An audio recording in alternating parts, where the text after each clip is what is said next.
Joining us now for more is the former ambassador to Ukraine under Presidents Bush and Obama, Bill Taylor. Thank you so much for joining us again tonight, Ambassador.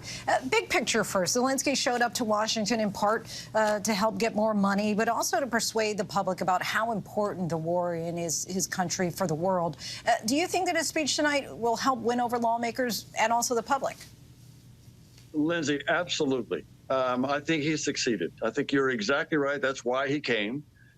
He came to ensure that the support continues and to thank the American people and the president and the Congress for the generous support that they've gotten already and to ask for more. There's no doubt that he's going to continue to need the kind of support, military, financial, humanitarian, energy, diplomatic, all of that support is necessary for him to win. But he's convinced, and this is the message he brought, he's convinced that they can win, that the Ukrainians can win, and they can do that with our support.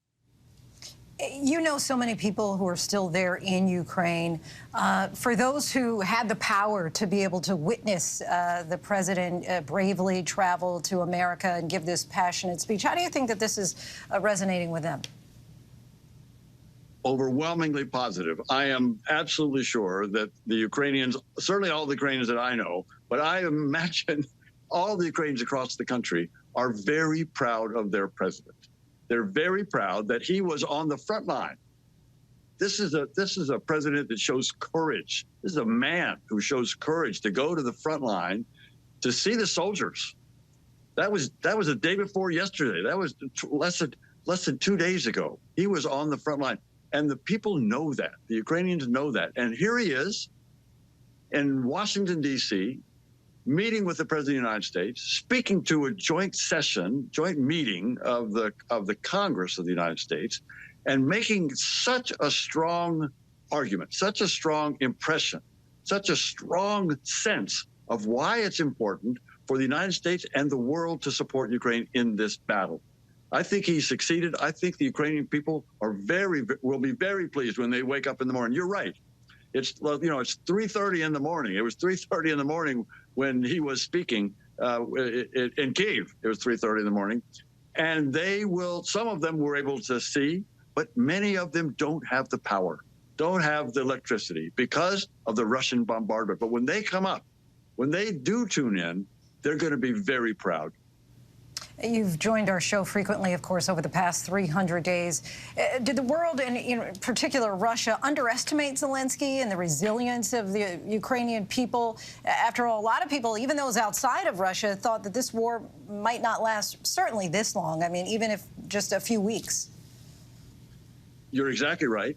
And that may have had a negative effect, Lindsay. I mean, that underestimation of the Ukrainians.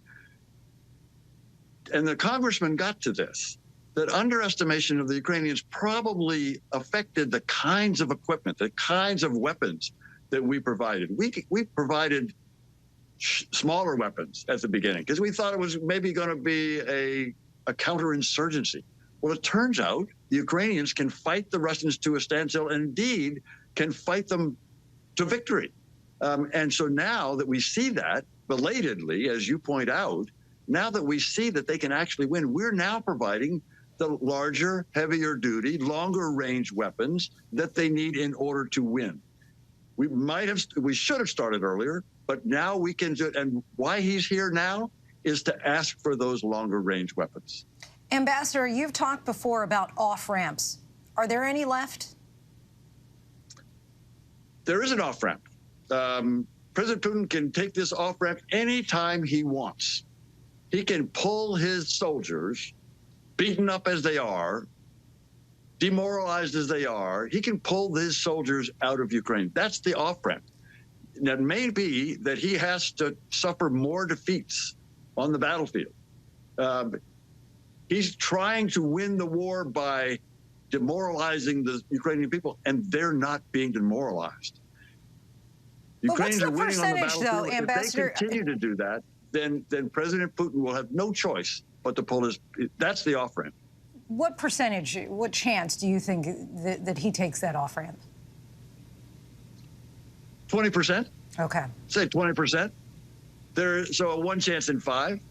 I think there's a higher chance that the Ukrainians will conduct a counter-offensive before the Russians are able to mount their next attack.